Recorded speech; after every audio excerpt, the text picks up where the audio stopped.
కిష్టాపూర్లోని ఓ form హౌస్లో హత్య జరిగింది. వెంకటరమణ అనే వ్యక్తిని మెడకోసి దారుణంగా చంపేశాడు మేనల్లుడు. ఘటనా స్థలానికి చేరుకున్నారు పోలీసులు.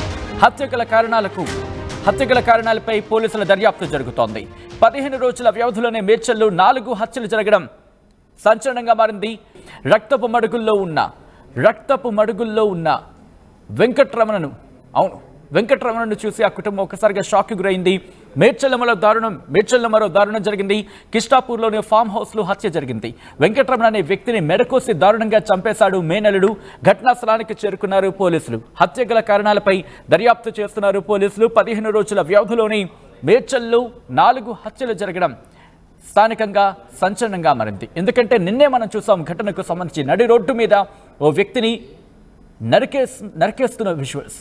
అవును, ఒక కుటుంబ తగాదాల నేపథ్యం, ఒక వ్యక్తిని దారుణంగా నడి రోడ్డు మీదే హత్య చేసిన ఘటన మర్చిపోకముందే 24 గంటల వ్యవధిలోని మరొక హత్య. మేడ్చల్లో ఏం జరుగుతోంది? ఇది కూడా కుటుంబ కలహాల నేపథ్యంగానే భావించడం జరుగుతోంది. మామను చంపేశాడు మేనల్లుడు. మామని ఎందుకు చంపాల్సి వచ్చింది? మేనల్లుడు ఎందుకు చంపాడు? ఆ ఘటనా స్థలానికి చేరుకున్నారు పోలీసులు. చేరుకొని ఆ క్లూస్ టీం సాయంతో ఆధారాన్ని సేకరించే పనిలో పడ్డారు. విజువల్స్ మీరు చూస్తున్నారు. ఇటు హత్య జరిగిన ఆ ఇంటికి చేరుకున్నారు పోలీసు ఉన్నతాధికారులు. చేరుకొని దర్యాప్తు చేస్తున్నారు.